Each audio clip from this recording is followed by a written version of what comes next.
Hey man, what's going on? Do I say the same thing every video? I think I do.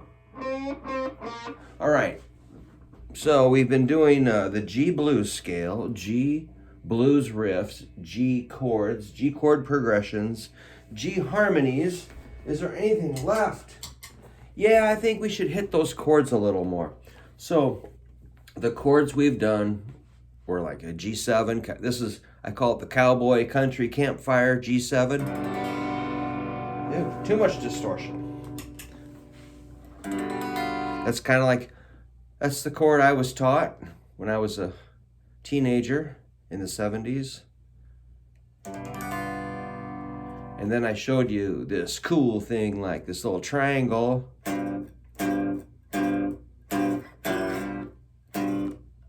Then we added the pinky over here. Just a quick review. And then we jumped over to this crazy deal here, which is 3, 3, 3, 4. Then we did a ninth chord, which I believe we did it like this.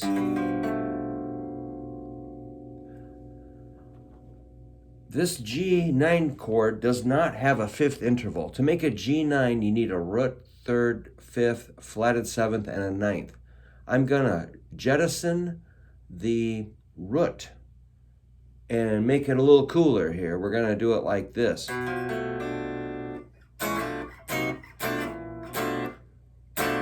Yeah, this will be way cool. This guy here, you're gonna use 4 fingers to press down on the second and third frets. It's going to be index and middle at second fret on the 5th and 3rd strings. The ring and pinky are on the 3rd fret, 4th and 2nd strings. I'm laughing because I've been Rick-rolling people. I can't help it. My son Rick-rolled me and it just cracks me up. All right, so here's the chord. Index, middle, ring, pinky. It's kind of hard to describe. Index at 2nd fret, 5th string, middle, 2nd string, 3rd string, 2nd fret. Ring finger, 4th string, 3rd fret. Pinky, 2nd string, 3rd fret. Can you see it? So I'll do it again. It's boom, boom, boom, boom. So we got these two here, 5th string, 3rd string, 2nd fret, 4th string,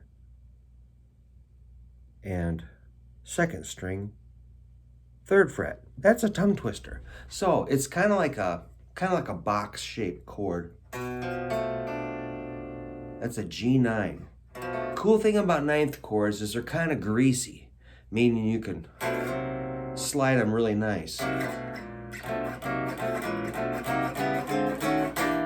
Just think if you had 4 horns, like 4 saxophones, each one playing one of these notes.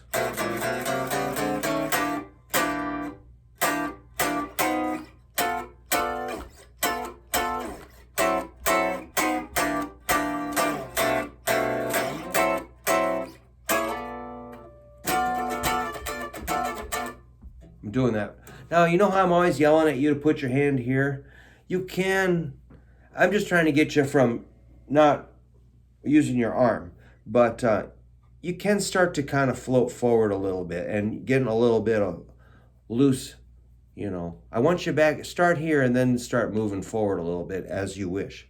So I'm just moving that chord shape. So I don't want to get too unfocused here.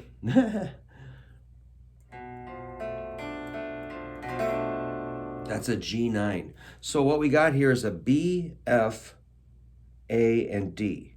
We have no root.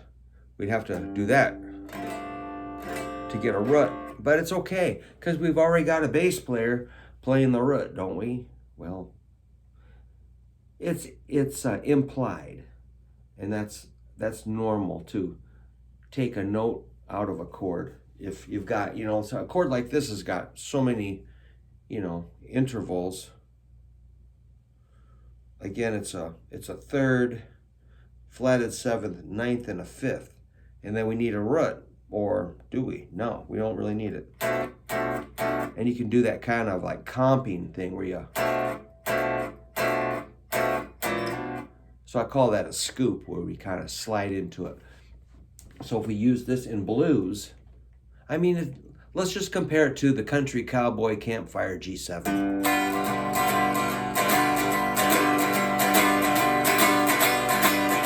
That's just kind of like, yeah, it's cool for certain things, but for making a kind of a smoky hip blues sound, that sounds pretty kind of a little too redneck or something. This sounds a little more sophisticated. And we'll go more in this direction of kind of getting some rich sounds out of these chords and not being, you know, nothing against that campfire scrubbing sound. But, you know, we want to evolve a little bit here.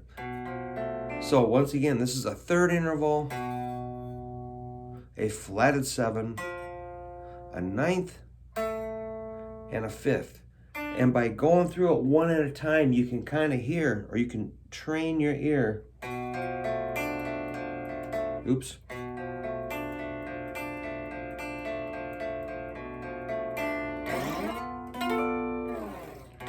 So I like to blast it up an octave.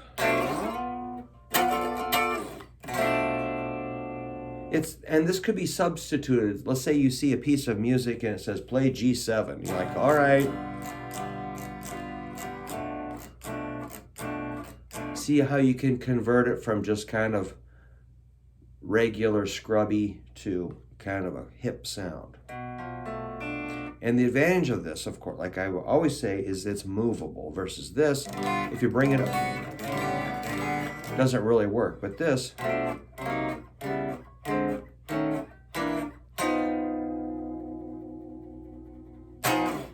that moves nicely. So let's say you're doing 12-bar blues, you'd have your G7, and how you know your root would be here at 3rd fret, 6th string. So you have to remember kind of how that relates to this. So when you go to C, you got to eyeball that 8th fret and drag it up. I'm glad I hit that correctly.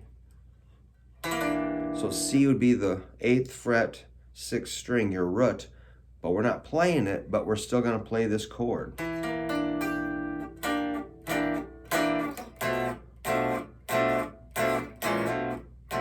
And then our D.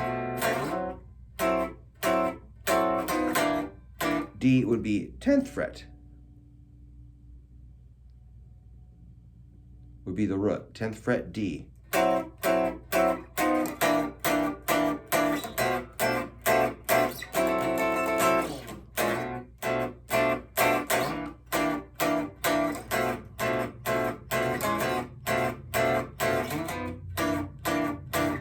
Did you see I made a little mistake there? I went a little too high.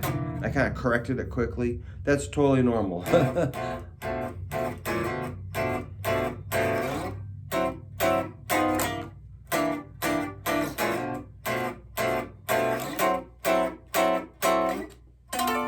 So it took me a long time to get comfortable with this. So, you know, I hope I'm not moving too fast. Don't worry about all that. Just try to review the chords we've done and then add that G9 and you'll have a nice new chord. And we can build on this sucker. Oh boy.